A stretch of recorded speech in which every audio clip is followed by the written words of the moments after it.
Welcome to Fuller Expectations, the podcast for anyone looking at exploring growth, reinvention, and living a fuller life.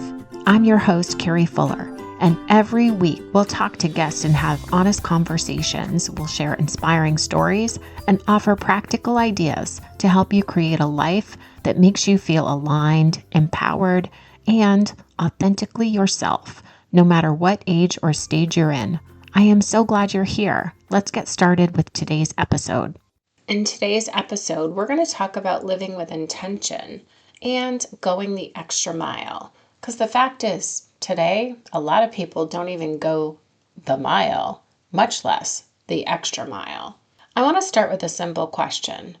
What would change in your life if you chose to live every day with intention and purpose? Living with intention means paying attention to detail. It means slowing down in a fast-paced world and making others feel seen. Because isn't that what we all want?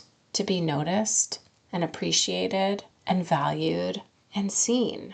It's not just about the big things. It's in the little gestures. I remember once receiving a handwritten note after I did something that I thought was pretty small for someone else. It wasn't expensive, it wasn't a grand gesture, but it was personal. And you know what? I still have that note that this person sent me, and I keep it in my wallet. Why? Because when people take the time, when they go the extra mile, it stays with us. And actually, that's kind of sad when you think about it, right? That it doesn't happen enough. And when it does, it actually stands out and it's a wow. Think about it. Shouldn't that be the norm? Well, we're the only people that can control that. So today's episode will leave you thinking about how you can live your life with purpose and intention and actually make the time to go the extra mile. Today, everything moves so fast, but people notice when you take the time. People notice when you pay attention. I'll give you the perfect example. Most of the time in the morning, we get up and we're like, go, go, go. We make our coffee, we jump in the shower, we change our clothes, we do our hair, we jump in the car, and we're off to the office. And we walk in, and as we're walking, we say good morning, probably without even looking at the person that we're saying good morning to. And then we just keep going. It's like robotic. Here's what I want to say. It all starts with you. Who are you? Who actually are you? You know how when some people walk in a room and everyone stops and notices and they turn and look? They might even pause. Why do some people have that impact and others don't? We're going to talk about that and what it is about some people that just radiate authenticity. Because that's what it is. They radiate authenticity. People can tell when you're a genuine person and when you're authentic. So we're going to start with 2 principles of success. The first one is self-awareness. So this is about finding your inner excitement. It's a spark that comes from deep within your heart because excitement creates commitment, and commitment gives us a self-discipline to keep going. And that's the journey. It's finding your why, the reason that carries you through hard days and long nights. Think about that. What is your why in your life? And here's what's important about your inner excitement. Don't bottle it up. Don't keep it inside because you're worried about what other people might think, or you're worried about failing, or of anything that prevents you from living the fullest version of you. And why do I say that? Because that's your authenticity. Your inner excitement and your why is who you are at the core. When we bottle it up, it creates stress. And when we conform to what we think other people want us to be or what other people think we should do, it's not good for you. It's not good for your health. And it's not good for your life that you're living. Trust me. Being worried about what other people think isn't something that helps you at all. And guess what? The things you're worried about they might be thinking, they're probably not even thinking at all. Why? Because they're likely thinking about themselves and spending their time being worried about what other people think of them. They're not thinking about you. Let's shift to the second principle of success. mindset and momentum. Mindset matters. We get to choose whether we see the world as creative or non-creative, full of possibility or full of limitations. How do you see the world? Do you see it as full of possibilities or full of limitations? Don't waste your time on toxic conversations or toxic people who drain your energy. And don't be one of those toxic people. If you ever feel like you don't have enough confidence, borrow some. Borrow it from a mentor or a friend or even the version of yourself that you're still growing into. If you feel like you don't have enough confidence, pretend you do.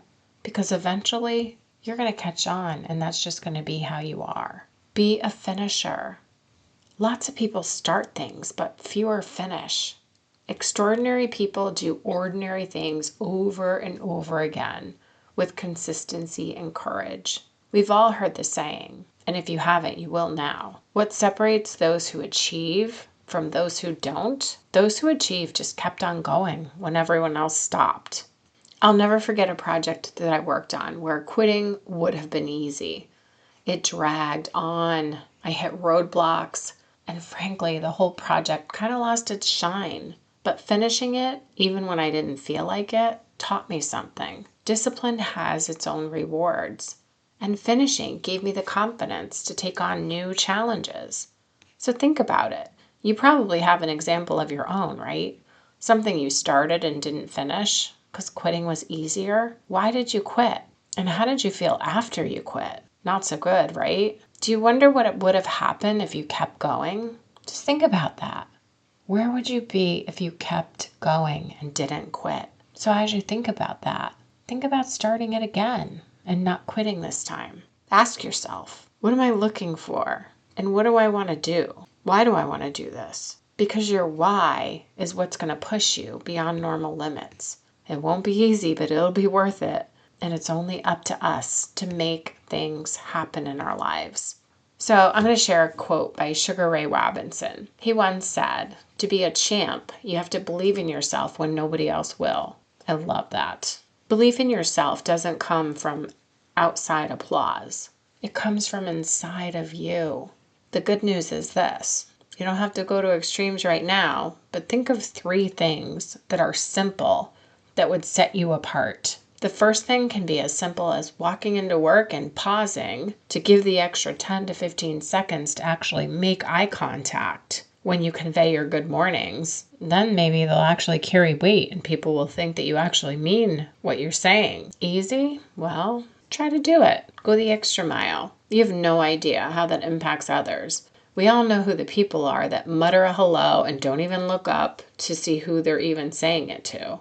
And then we know those who are actually genuine when they're greeting you. Which person would you rather be? Everything is so fast-paced today. People notice when other people take the time to pay attention to detail. And have you ever had a conversation with somebody and they're sitting there talking to you or supposedly listening to you, but they're on their cell phone and they don't stop and they don't look up and they're just on their phone? And maybe they're reading or maybe they're texting or something, but in your head, you're probably like, you're not even freaking listening to me, right? So don't be that person. Put your phone down when people are talking to you. Put your phone down when you're having dinner with someone. Actually, don't even leave it on the table. I leave mine in my purse because I don't even want to see it. I think that that's the rudest thing. And when you're in a restaurant, look around. See how many people are sitting there on their phones and they're not even having conversations with each other. Be the one to put the phone down and to tell those who are sitting with you to put their phones down too. Actually, put them away. Live with intention. Go the extra mile. Pay attention to details. Be the friend that you want in others. Have the courage to finish what you start. Because when we live with purpose and intention, we don't just change our own lives. We change the lives of everyone that we touch. Living with intention and purpose and paying attention to detail, being seen and wanting to be seen, being present, doing things that bring others joy, going the extra mile, being the friend that you want others to be. How would that change your life? And how would that change the way other people see you? How would it change your relationships? How would it change the way you see yourself? And here's another good one. If you want to learn how to be extraordinary over and over, you have to do the work. But here's something that you might want to try. If you add the word yet to the end of every sentence, it gives possibility. So I'm going to give examples. When you say, I don't know how to do this, say yet. So you're saying, I don't know how to do this yet. Or, I haven't figured this out. No, I haven't figured this out yet. Just think of what that does.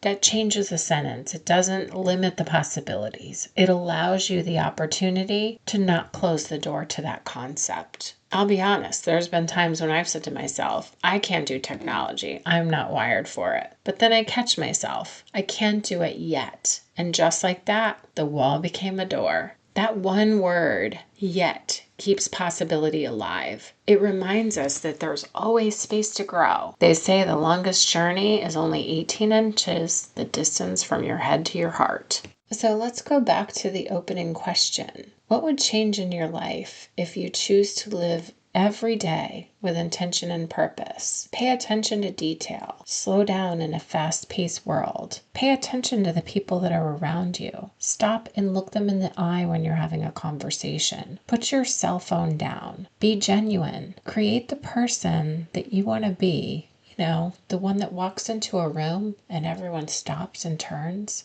and looks. Be your authentic self. Write handwritten notes to someone. It doesn't have to be expensive. It doesn't have to be grand, but it can be personal. And those things stand out. People notice when people take the time. People notice when people pay attention. Remember, it all starts with you. Who are you and who do you really want to be? And remember, the two principles of success are self-awareness and mindset and momentum. So have a little courage and have a little faith in yourself and just pause and think about the person you want to be and shift your mindset. Be self-aware and make a difference to yourself and everyone around you. Thanks for listening today. If this episode sparked something in you, please share it with a friend, leave a comment or a review, and reach out and let me know what resonated. Remember, no matter what age or stage of life you're in, you can pivot. And always remember, the second half of life is not a winding down. It's a waking up. Please follow or subscribe. We'd love to have you as part of our podcast family. Let's keep showing up and being the best version of ourselves. Until next time, take care.